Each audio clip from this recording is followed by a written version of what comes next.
Halo semuanya, balik lagi di channel ini dan semoga kabarnya sehat selalu ya. Nah, jadi di video kali ini aku mau bahas tentang pronoun demonstratif karena beberapa hari yang lalu ada yang minta dijelasin tentang materi hari ini.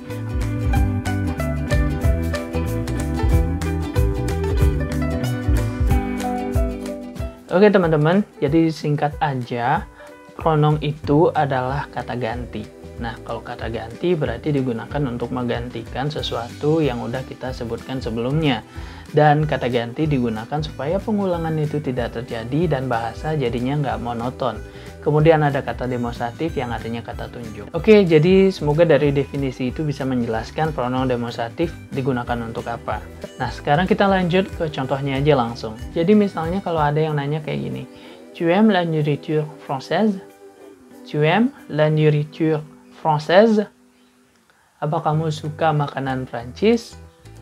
Kamu bisa jawab dengan menggunakan pronoun demonstratif. Jadi misalnya kayak Non, j'aime celle d'Indonésie. Non, j'aime celle d'Indonésie. Enggak, aku suka makanan Indonesia. Oke, jadi dengan menggunakan pronoun demonstratif bahasa kalian enggak menjadi monoton atau menggunakan kata yang itu-itu aja. Nah, jadi sel tadi gunanya untuk menggantikan kata la nourriture. Nah, kalau misalnya kamu nggak pakai kata ganti tadi, percakapan bakal jadi kayak gini. Tu aimes la nourriture française? Non. J'aime la nourriture indonésienne.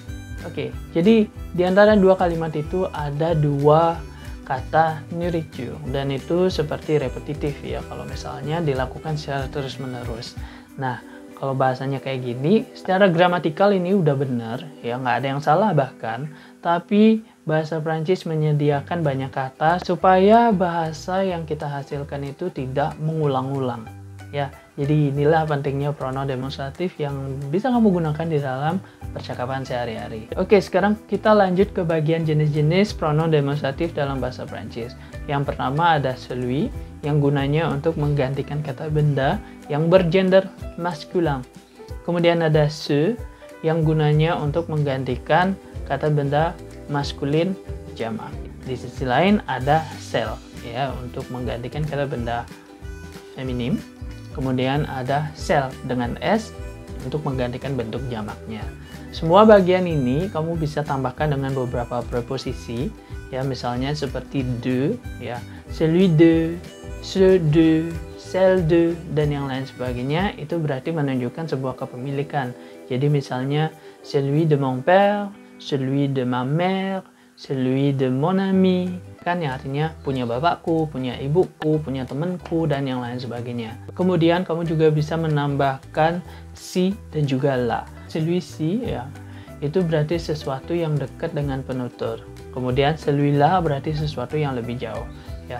Nah, jadi misalnya kalau ada dua benda, ya, dan penuturnya bilang kayak gini, j'aime celui-ci que celui-là. Ya, aku lebih suka yang ini daripada yang ini. Ya, intinya cuma gitu aja, tapi yang si itu lebih dekat dengan penutur, la lebih jauh dengan penutur. Oke, jadi itu beberapa yang bisa kamu tambahkan dengan pronoun demonstratif karena masih ada banyak lagi. Nanti sambil jalan juga kamu bisa temuin. Nah, tadi kita udah bicara tentang pronoun demonstratif yang bergender.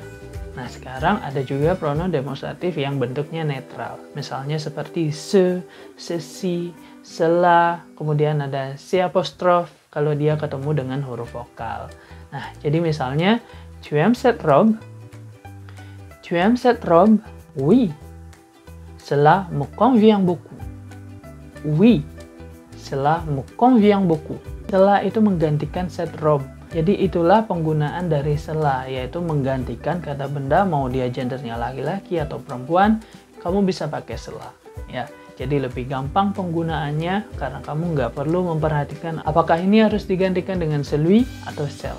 Quel est le stylo que tu préfères entre ces deux stylos? Pulpen yang mana yang lebih kamu suka di antara keduanya?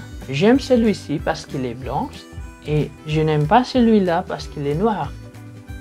J'aime celui-ci parce qu'il est blanche. Je n'aime pas celui-là parce qu'il est noir. Aku suka ini karena warnanya putih dan aku nggak suka yang ini karena warnanya hitam. Ya, dalam bahasa Indonesia kamu bisa menggantikan si itu berarti yang ini, kemudian la berarti yang itu. Ya, jadi celui-ci, celui-là. Dan keduanya menggantikan stylo. Oke, jadi setelah kita lihat percakapan yang tadi, ya di dalamnya ada penggunaan celui-ci dan juga il. Nah, keduanya ini menggantikan le stylo. Ya, jadi bahasanya kan nggak begitu monoton ya. Sekarang kita coba lihat ya kalimatnya kalau kita pakai le stylo saja tanpa menggunakan pronom demonstratif. Quel est le stylo que tu préfères? J'aime ce stylo-ci parce que ce stylo est blanche. J'aime ce stylo-ci parce que ce stylo est blanche. Oke, jadi sampai sana kan kita bisa lihat penggunanya stylo, stylo, stylo kayak monoton ya. Itu aja.